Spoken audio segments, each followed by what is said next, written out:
और जैसा कि जनरल कुलकर्णी ने भी कहा कि जब मैं था वहां पे तो मुझे अच्छी तरह याद है, मैं बताऊं आपको जी। कि जनरल इरशाद जो थे 12 करोड़ की आबादी थी। उस वक्त 2 करोड़ हिंदू हुआ करते थे। और जनरल इरशाद जब भी बोलते थे तब 10 कोटि मानुष मीन्स 10 करोड़ सिर्फ, वो 2 करोड़ का कोई वजूद नहीं था उस वक्त। तो लेकिन और उस वक्त भी इस तरह की घटनाएं दुर्घटनाएं होती थी हम्म। और हर बार होती रही है। तो ये मैं समझता हूं कि बांग्लादेश की जो भी सरकार हो, चाहे इंटरिम हो, चाहे बाद में इलेक्शन के बाद जो आए, उनकी ये रिस्पॉन्सिबिलिटी बनती है जी, कि अपने सारे सिटीजन्स की रक्षा करें। बिल्कुल आपने इंपॉर्टेंट पॉइंट कहा। ब्रिगेडियर जीवन राज पुरोहित जी, मैं आपका रुख करना चाहूंगी सर। अभी सर भी जिक्र कर रहे थे त्रिगुनायत सर की, इतिहास रहा है बांग्लादेश में ऐसा कि इस तरीके के हालात पहले भी बने हैं जब सेना को कमान संभालनी पड़ी है। मतलब इतिहास तो ऐसा रहा है कि जो सत्ता में बैठने वाला है या तो वो जेल में रहा है या तो उसकी हत्या कर दी जाती है। इस तरीके के हालात बांग्लादेश में पहले रहे हैं और ये कहावत भी है कि हिस्ट्री रिपीट्स इटसेल्फ। लेकिन ये कितना खतरनाक साबित हो सकता है जिस तरीके के मौजूदा हालात बांग्लादेश में, और इससे कैसे बांग्लादेश उभर पाएगा, ये बड़ा सवाल इस वक्त। जी जी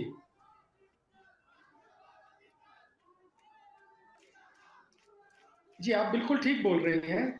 अगर मैं इतिहास को देखूं तो देखिए, पिछले बांग्लादेश के इंडिपेंडेंस से अब तक या 1975 से 2011 के बीच में 29 मिलिट्री कूज या काउंटर मिलिट्री कूज हो चुके हैं। आप देखिए 77 से 81 तक आर्मी का रूल था। इसके अगर मैं आगे जाऊं तो 81 में 1990 के अंदर आर्मी का रूल था। तो बांग्लादेश में आर्मी का रूल आना, पॉलिटिकल सेटअप को हटा देना, ये एक आम बात है। जबकि उसका कॉन्स्टिट्यूशन बोलता है कि बांग्लादेश एक सोशलिस्ट रूल कंट्री है। तो एक सोशलिस्ट रूल कंट्री के अंदर आज जो हम ये रेवोल्यूशन देख रहे हैं, ये एक सिविल रेवोल्यूशन है। सिविल रेवोल्यूशन की कॉजेज स्टूडेंट्स, वेटरन्स का रिजर्वेशन, करप्शन और ये सारी चीजें आप मानी जा सकती हैं।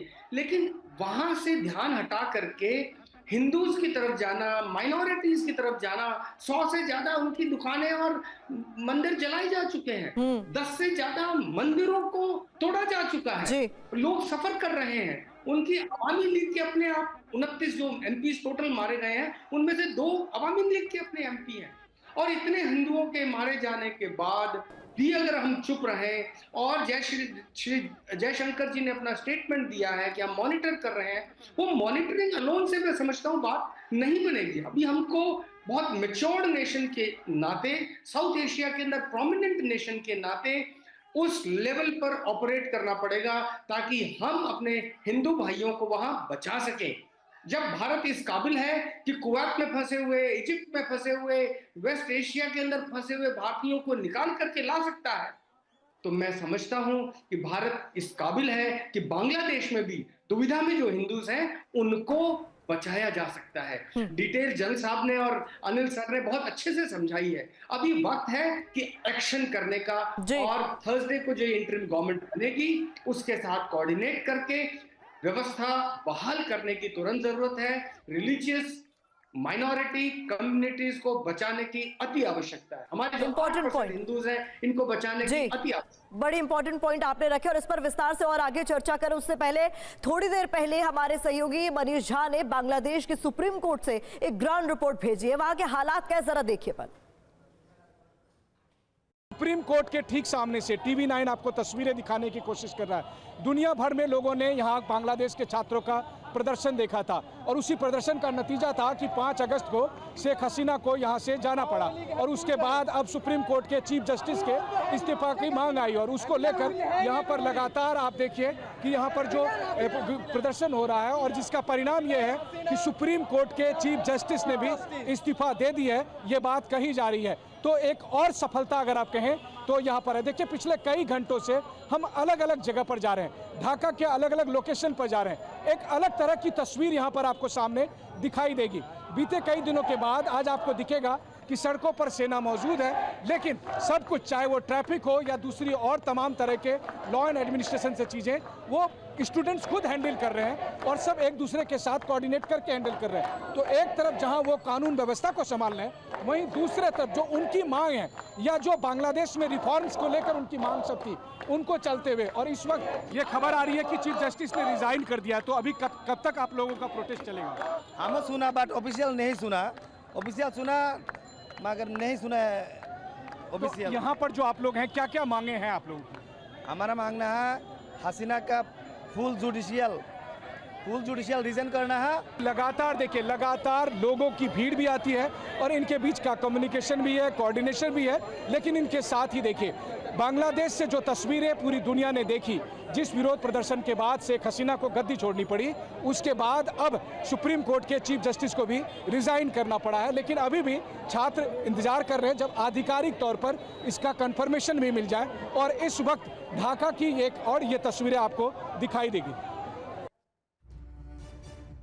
आपको बता दें, जोरदार प्रदर्शन के बीच बांग्लादेश के चीफ जस्टिस तक को इस्तीफा देना पड़ा। अब आपके लिए जानना जरूरी है कि इस्तीफा आखिरकार क्यों हुआ है। चीफ जस्टिस ने सुप्रीम कोर्ट के सभी जजों की बैठक बुलाई। आपको बता दें, दोनों डिवीजन के सभी जजों की बैठक उनकी ओर से बुलाई गई। प्रदर्शनकारी छात्रों ने बैठक बुलाने का जोरदार विरोध किया। छात्रों ने जजों की बैठक का विद्रोह कर दिया और प्रदर्शनकारियों ने हाईकोर्ट परिसर को इसके बाद घेर लिया।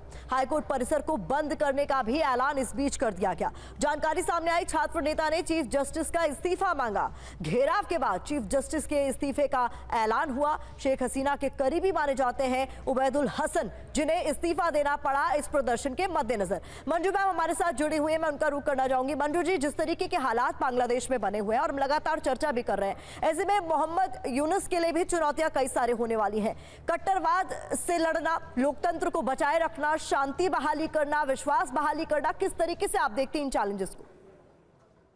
बहुत आपने सही कहा, चैलेंजेस बहुत हैं। एक सबसे पहली यही चैलेंज थी वहाँ पे शांति लाने की, जो टू सम एक्सटेंट अचीव हो गई है, लेकिन अभी भी हम देख रहे हैं प्रोटेस्ट चल रहे हैं और अभी भी शांति बहाल हुई नहीं है।